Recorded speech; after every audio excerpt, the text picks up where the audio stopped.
All right, we're good to go. Thanks everybody for joining us. I'm super excited to kick off the panel. We're going to talk sales engagement tools, using them effectively for SDRs, BDRs, LDRs, everybody in between.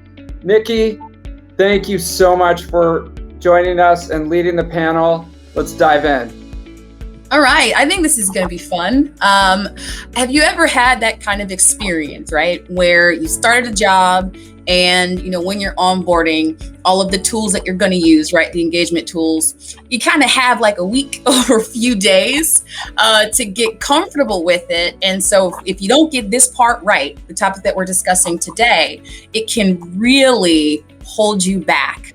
And so we're going to get into that really quick and try and give you guys some actionable takeaways. But first, I'd like you to meet our illustrious panel of people here. We'll start with you, Katie. Hello, everyone. Thanks for joining. My name is Katie Pollock. I am a sales development manager with Sendoso. All right. You want to go next, Steven? Sure. My name's Steve Error. I am the Director of Business Development here at XANT in Salt Lake City. Sweet. What's it like? Is it warm there? It is really warm. We are hanging our hats on a 45% chance of rain tomorrow, and just like crossing our fingers that we get some rain. I've been there. I've been in the place where I was praying for rain. How about you, Ellen? Yeah, I'm Ellen Stafford. I am the Director of Pre-Sales at Vidyard, so I lead both our inbound SDR team and our outbound BDR team. Really excited to be here. Sweet. So let's just jump right into it. So like I said earlier, it's critically important that really everyone, right, that's going to be doing any prospecting understands intimately how to use these tools, how they interact with each other. So I'm saying that it's important, but I'd like to hear, let's start with you, Steve, and I'd like to hear why you think it's important. Listen, you've got all these great tools out there, right? I mean, there's some amazing platforms and tools that are all at our fingertips, and we can do more now as sales development professionals than ever before. And if you don't know what you've got on your shelf and you don't know how to use it, it's just a waste. It's an absolute waste. And I think the biggest thing is you get lost in the noise that's out there. And these tools that are available really can separate you from just the background noise and highlight what you have to present. Right, which we know in the career of an SDR and XDR, right, for brevity, it's critically important, right, to be able to set yourself apart, to be able to show, why if you've got your eyes on leadership or the next role, learning these things well can really go a long way. Care to weigh in on this, Ellen? Yeah, absolutely. And to Steven's point, they're so powerful, these tools. If I think back to the days when I was a BDR, we were sending just volume and hoping for that like sliver of conversion because it was really difficult to work smart. We were just setting ourselves tasks and sending out templates. And now these tools just have so much available to our SDRs to work smart, to make sure that they're paying attention to how their message is being received and they're reacting appropriate to that based on the data that they're getting. Making sure that they're being persistent by managing consistent follow-up through different channels. So it's being able to know what's available to you and then working smart to effectively get the meetings that you're looking to get or whatever the outcome is that you're working towards as an SDR, BDR, whatever it might be.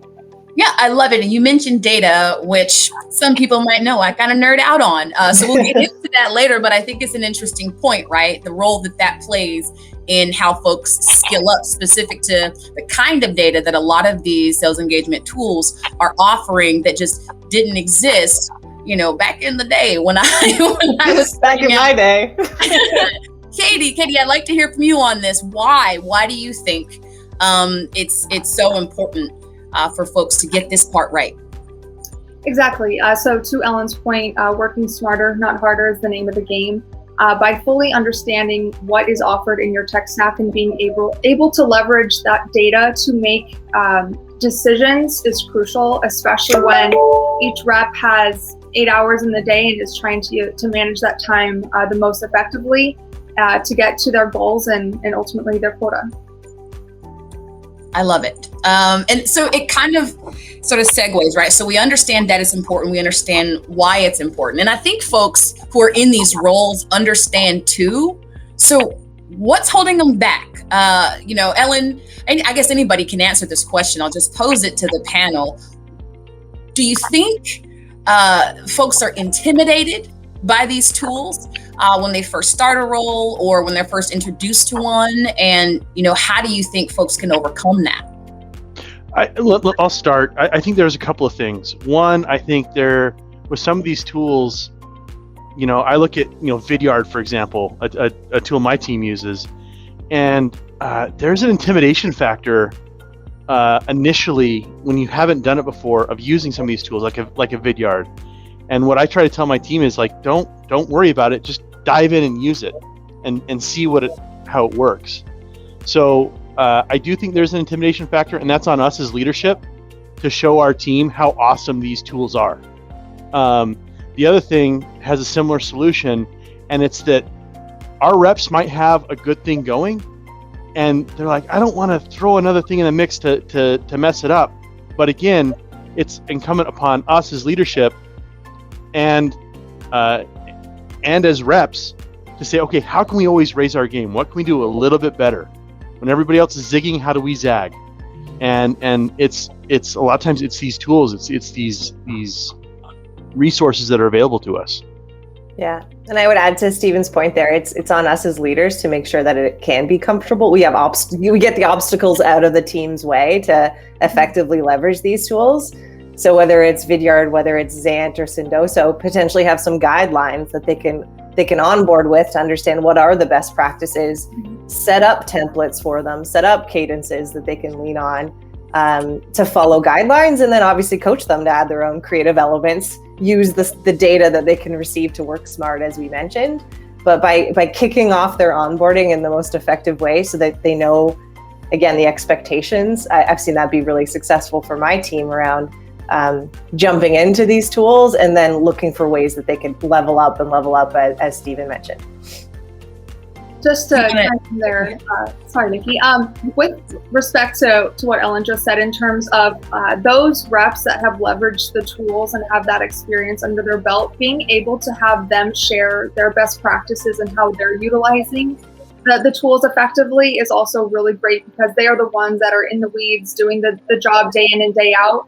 And so if we can record those trainings and those sessions to store them for future reps, I think that sort of mentality of being able to leverage what has worked and then taking that and applying that in the newer reps outreach and like you had mentioned, Ellen, leveraging that creativity, that's a winning strategy right there. I have a quick question about creativity, and then we've got one in the chat. So it's sort of an age-old debate, right? Or discussion that people have within sales, right?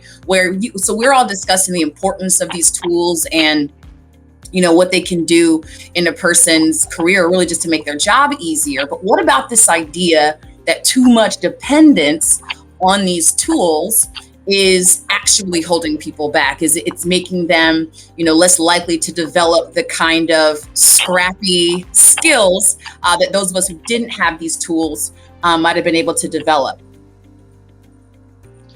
Anyone?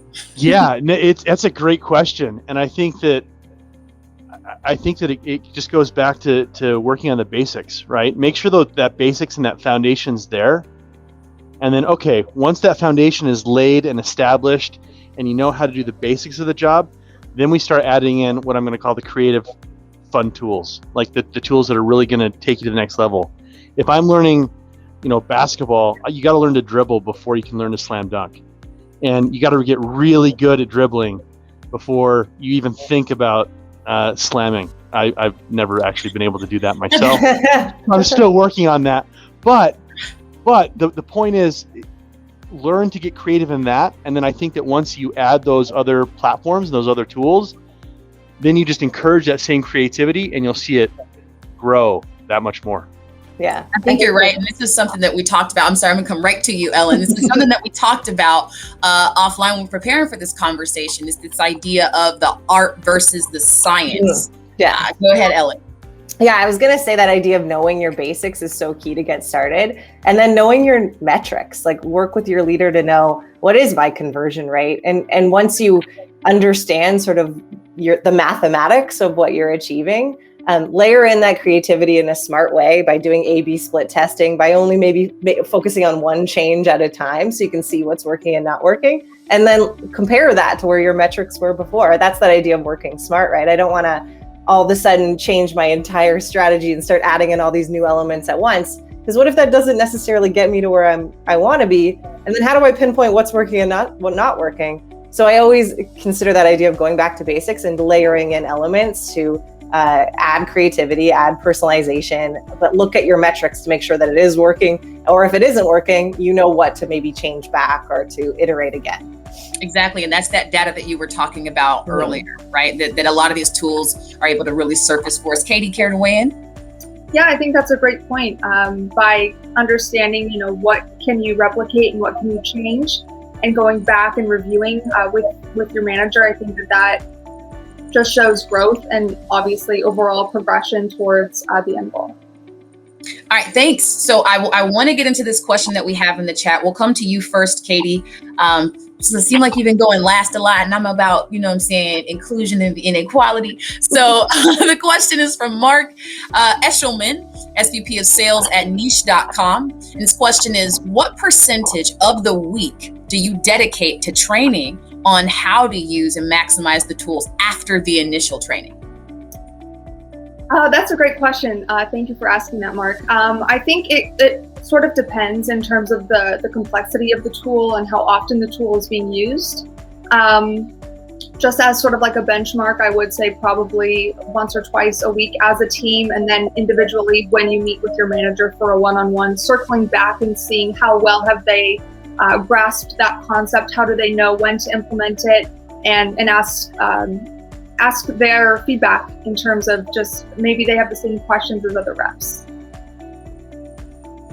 I see that. Anybody else want to take a crack at Mark's question? Yeah, Mark, I'm not going to give you a percentage because I don't want to spend time on the calculator. But what I will say is I've got 2 meetings every week. And to go to a comment that was made earlier, one deals with the art of business development, and one deals with the science. And so one is getting into all right, we're looking at the conversion ratios, and you got to do this many activities, and this is how we are going to attack that. That's the science. It's the data.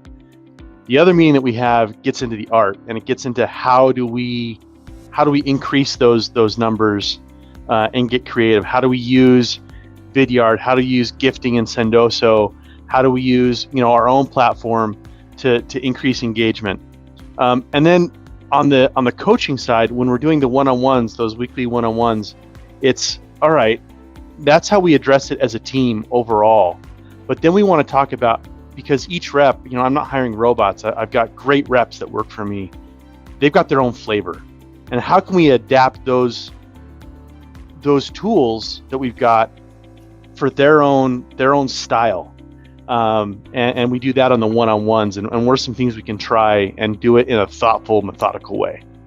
Yeah, I would echo both parties here statements there. So for Katie, it definitely depends on the tool, right? Like with Vidyard, we watch each other's videos all the time, and we're always giving feedback on that creative element that they're bringing to their video and ensuring that they're adding value in their messaging and things like that. On some other tools, we're really heavy on training during onboarding. So for example, our cadence management tool and those types of things. And then what we'll do when we see that the data is a little bit off, we try to qualify that problem with the rep. Is it that there's an obstacle in you understanding how to use the tool effectively, or is it you're having a hard time with your messaging, more on the art side? So ensuring your reps can be self-aware is helpful, but also the data will point you in the right direction on where to really focus. So it's difficult to say a percentage of time because it's going to be based on the rep, and it's going to be based on the tool. And I'm not great at math either. So I tend to just let the data tell me where I should be focusing on what with my teams. I'm not a math major on purpose. I was just going to say that. I majored in journalism for the reason, yes, I like the field, but yeah, you only had to take one math. So I was like, sign me up. Yeah. We'll stay with you, Ellen. You're mentioning data a lot, and I'm super interested in, what do you think in terms of the amount of data that we have out there to help us diagnose the types of things you were talking about, is there a piece of data that folks aren't leveraging enough, but that you think might open things up for some folks, might give some folks a breakthrough? It's hard to say. Like if I look at my peers and knowing what they are reporting on and what they're not. For me, I always look at, is there enough entering the top of the funnel? Because if they aren't talking to enough people, that could be the breakdown. And then I look at the metrics of conversion throughout the funnel. Like, are they getting replies? Are they booking meetings? Are those meetings converting and things like that? So I probably tend to go too deep almost. But I really rely on it to tell me where to focus. And really it is the thing that's going to get me to the proper output. So I might go too deep, but I think it's important for any sales development leader to understand, like, is the top of funnel full enough? And then how am I moving things throughout the funnel? Those are the key things for me. And it's really like, those seem really obvious, but what happens, I think, is in the day-to-day of being a frontline sales leader, you just lose sight of those things. You've got so many other things to manage. And so it is really important to sort of keep those things as your North Star and keep them in front of you. So you kind of moving around a little bit, Steven, do you have something to add on this? Yeah. I think the metric that really changed my team pretty significantly is when I came on board, not to this team, but a previous team, they were measuring, everything was based off of talk time. And this may be, some people may have very different opinions than me. I think talk time is the absolute worst metric to measure. I hate it, can't stand it, and I threw it out. Because what I found was I had reps that were sitting on the phone and they were just like, I'll slowly work my way through this phone tree. And, you got me on hold to get in touch with someone? Sure, I'll sit here for no problem, because it's just their talk time's ratcheting up, right? So what I looked at is I do want my reps to be on the phone, and I do want them talking to people, but I want them talking to a lot of people. So I measure the number of 2-minute plus conversations that they have. How many conversations are they engaging with? It's a lot harder to fake or manipulate that, and it gets them really engaged. And I say when they first start talking about the weather, start talking about the playoffs, and just engage with people and get in that habit of having that 2-minute conversation. Because the other thing is, I don't want them having 45-minute, 2-hour conversations, because we got a lot to do and a lot to cover. So it forces them to have those conversations good, succinct, and move on, get a lot more of them. I think that's a great metric to be looking at. I agree. I think there's a nuance, though. So if we're talking about, and I don't even know if these types of roles exist anymore. Again, I'm showing my sales age. But once upon a time, there was such thing as a one-call close. And so I would tag on to what you're saying. Well, I definitely agree, generally speaking. If you're in that kind of environment, you kind of got to measure talk time. Yeah. Yep. Yeah. 100%. And that one call close is a little different than when we run our team. We run a specialist model with account executives and sales development reps passing stuff off. We want lots of good conversations. You're right. And to your point, with a team like yours, those if you just are focusing on, talk time as a raw metric, you're actually looking at non-revenue generating activity after a certain point. Yep. Katie, anything to add on this? Yeah, I think call connects are a fantastic way to measure sort of that potential output, just in terms of, you may not get that one call close like everyone is hoping for. Similar to Steve, we do have SDRs and account executives working in conjunction. But I think if you can leverage that conversation and send that follow-up email and provide the value to the person that you're speaking to, that ultimately will result in the same success as potentially a one-call close. Love it. So we're talking about these individual tools, and each of you actually represents a tool. But one of the key things that I had found was understanding how these tools interact to be able to really get a leg up. I'm unabashed fan of Sendoso. So we'll start with you, Ellen. They didn't pay me to say that. We'll start with you. What are some of the exciting ways that reps can incorporate what they're doing in Sendoso with some of the other engagement tools or tools in general in tech stack that they might be using? I'm sorry, did you say Katie or Ellen? Sorry. Okay. Oh, sorry, I'm Vidyard. Sendoso's Katie, if you want to start with Katie. Can I let me try that one, because I actually use both of their tools. Oh, yeah, that's a good view to start with. Yeah. Yes, and one of the things, for example, like what we do is we build out plays. That's part of what our platform does is we direct to our reps what should be done, and their platforms are integral parts to what my guys do every day. We take what's normally a YouTube video link and we upload it to Vidyard, and that's in there, and it's great because it shows this animated thumbnail of the video starting, and it engages with people. And we use Sendoso to say, hey, listen, we're so excited for the meeting today. Here's a coffee on us so we can have virtual coffee while we meet. And it's all about getting that creative interaction. Now, I'll tell you, I'm not the creative brain trust of the group. I got the coffee idea from Sendoso, and the video stuff I got from Vidyard. And I think the key is to reach out to those partners and say, hey, how can I best use your platform for my reps? And Vidyard and Sendoso and our other partners, they have been more than willing to schedule some time in those training meetings to say, hey, here's how you best use us.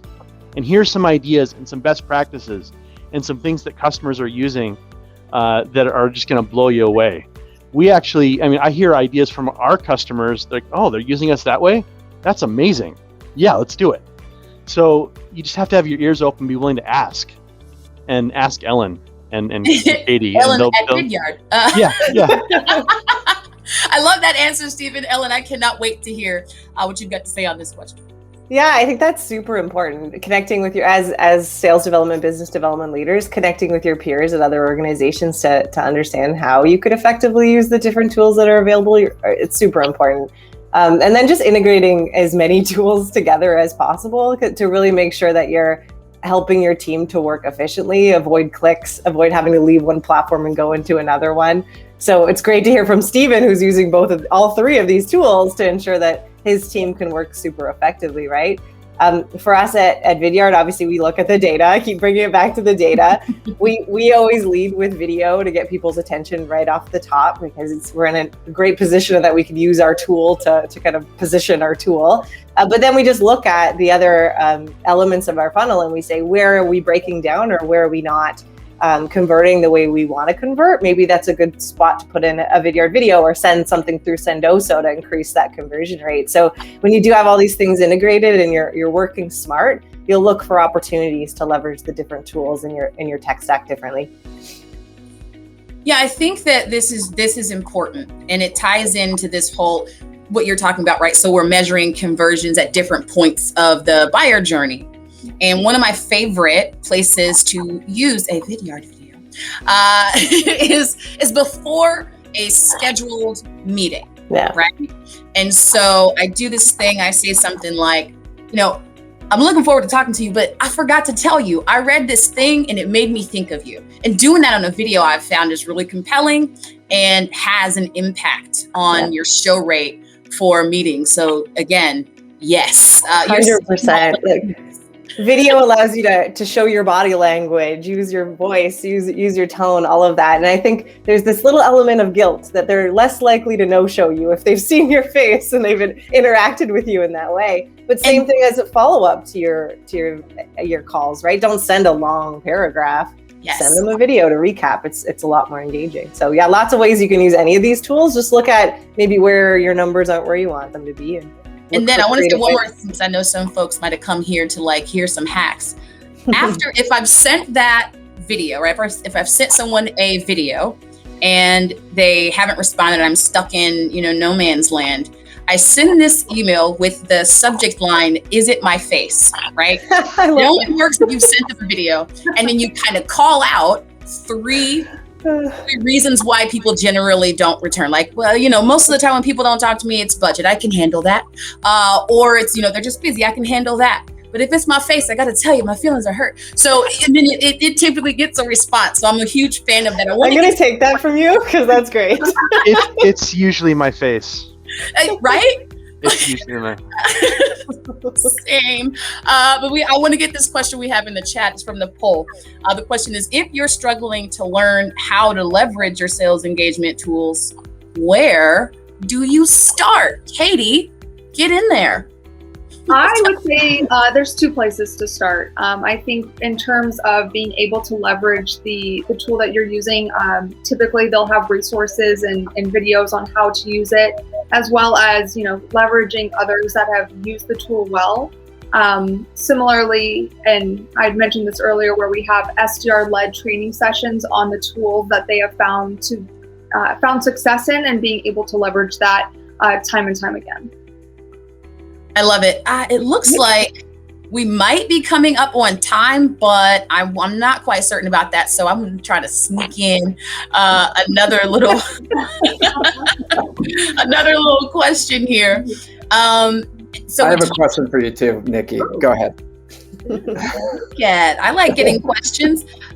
So there's this question of we're focusing on how folks who are prospecting and selling are using these tools.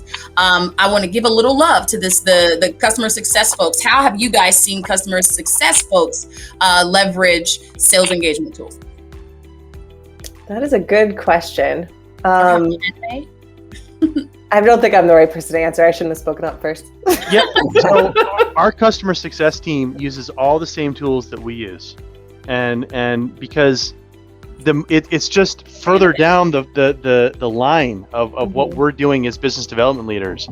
They're doing the same kind of stuff and having the same kind of conversations. There's no reason why they shouldn't be using video, and they shouldn't be using scheduling tools and Sendoso and those things to keep the customers at that point engaged. So yeah, we all use the same platform. I was reviewing our plays just before this call, and I would say almost the majority of the plays that we have within our own XANT platform are XANT customer success plays rather than even prospecting plays. Love it. We got David here on the stage. It looks like he's probably come to shoo me off the stage. I want to hear your question, Stephen. David, do we have time for Stephen's question to me? That was me. I had a question. I was just going to ask you if it was my face, but I think I know the answer to that already. Your face is what got me here, David. Everyone knows that. No, this is amazing, and I just want to make a note that Dan Wardell from Vidyard did a whole session on how they use video throughout the whole process, from prospecting, customer success, all the way through. So. We'll have that recording up on Tenbound after this, and if people, video is where it's at for sure. This has been great though. I got a whole notebook full of ways that we can leverage the sales engagement platform, and just appreciate everybody's tips and tricks here. And definitely head over to the expo and connect with Vidyard, XANT, and Sendoso to continue the conversation. Over the next session coming up is about tech stacks that SDRs are using. So beyond what we're talking about here, there's some crazy science art, some crazy science art, craziness happening out there in the SDR world. So definitely go and check that out. And thank you everybody for jumping in. This was great. Thank you so much. Thank you for having me.